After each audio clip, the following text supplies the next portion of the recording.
In my last video we have already discussed about electric potential, and electric potential for different things we have already done.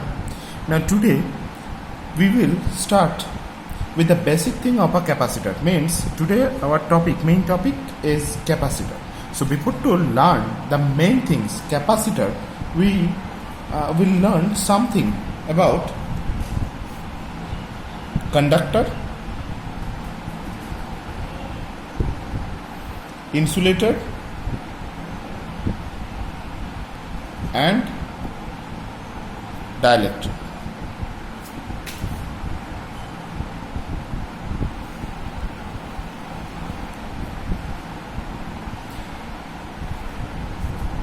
Okay, let's proceed with the conductors.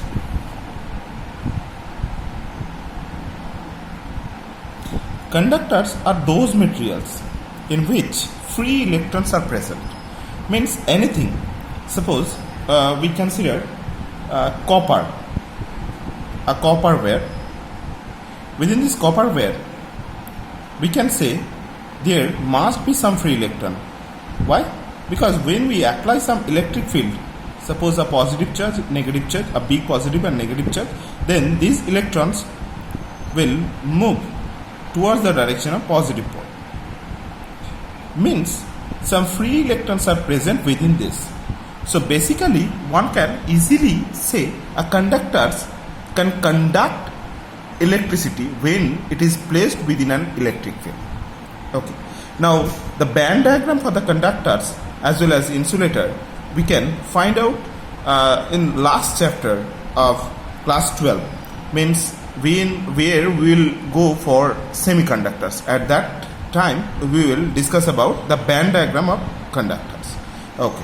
Now the second thing is insulator. Of course from class 10 one can say insulators are those in which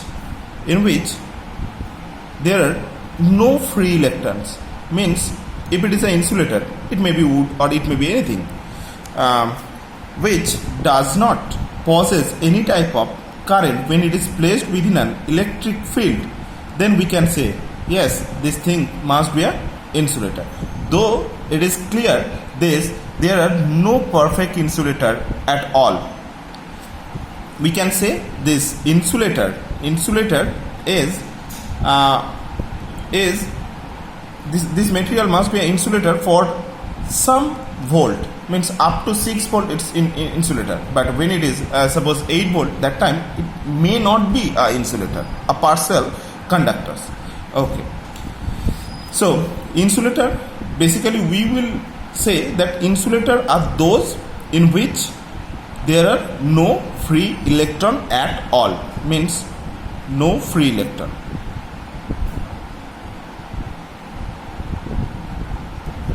Even within this insulator there are a classification. One is a perfect insulator. Means if we place an insulator within an electric field, suppose this insulator does not induce any type of charge, means we can say it's a perfect insulator. Even some of the insulator, when it is placed within an electric field, at that time it induces some charge. Suppose this is an insulator and we place it within an electric field. There is a positive, negative. Suppose means an electric field is moving along this direction, and suddenly we observe that in this portion some negative and here some positive charge are induced. Means this type of insulator is known as dielectric. So dielectric is nothing but an insulator, but when it is placed within a electric field, it induces some amount of charge particle. Okay. Now we will start the behavior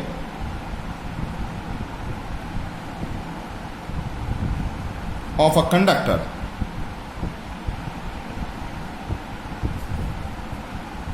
in electric field. Means within this topic we learn how this conductor behave when it is placed within a electric field.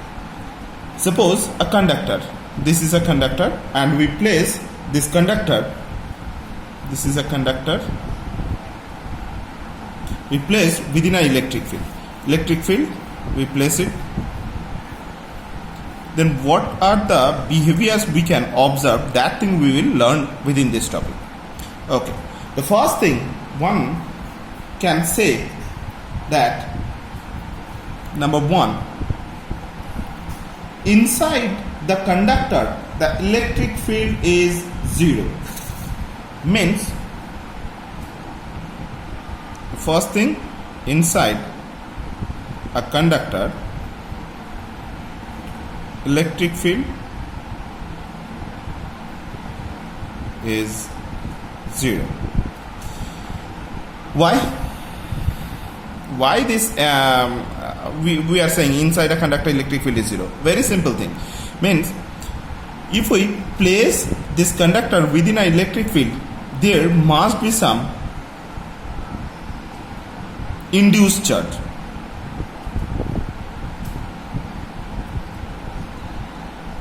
Sorry, these are negative charge, and here it would be a positive charge. Means in the opposite side. Now this positive and here is negative. Means one can say there are an opposing field.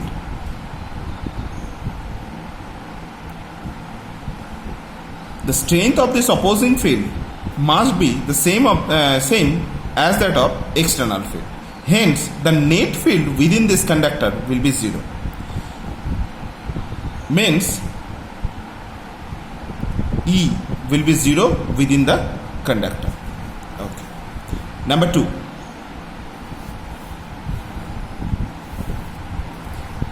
At the surface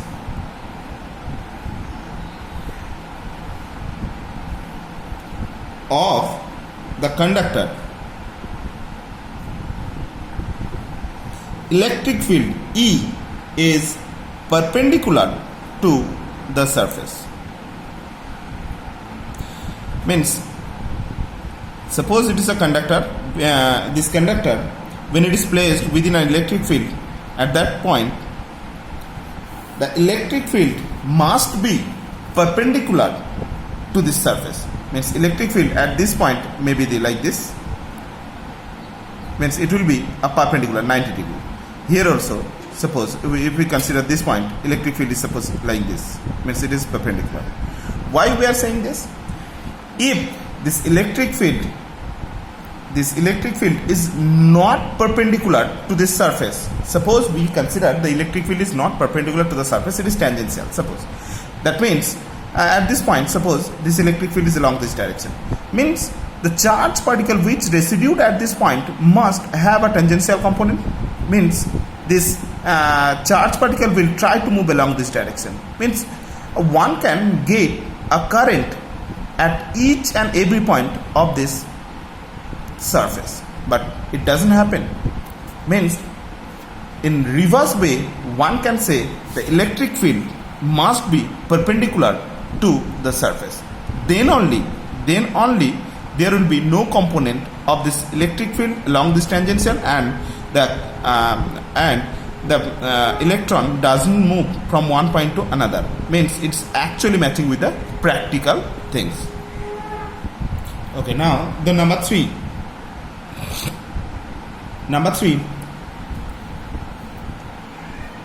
Third property is, one can say when a conductor is charged, the acute charge residues only on the surface of the conductor. Means if we consider this is the conductor, and when it is placed within an electric field E, suppose these are the electric field, it is moving. The charged particle which are induced within this charged particle must residue on the surface of the conductor.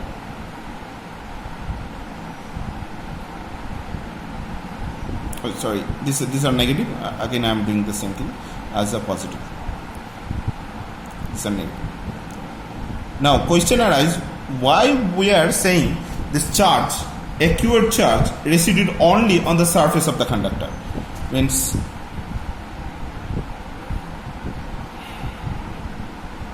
acute charge resides only on the surface of the conductor. Why? Things is that if we consider this charge resided within the conductor, suppose we consider this charge resided within this, therefore E dot ds equal to q by epsilon naught. Now within this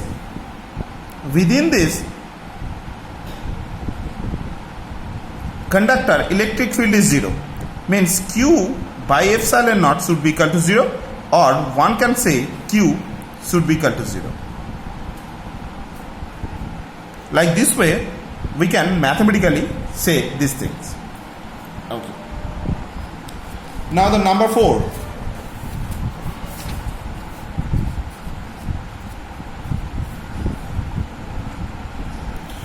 For any conductor, when it is placed within the electric field, the conductor entire body of the conductor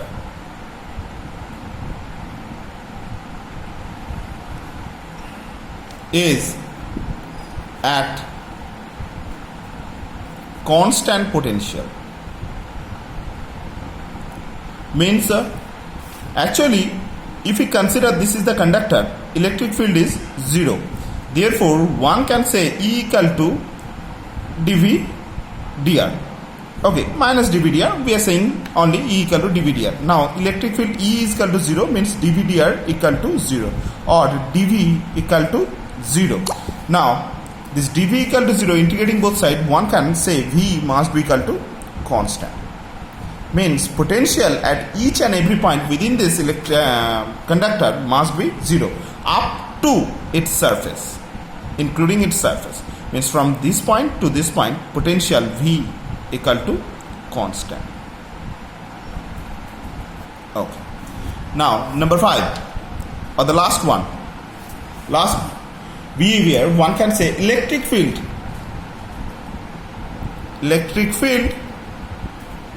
E at the surface of the charged conductor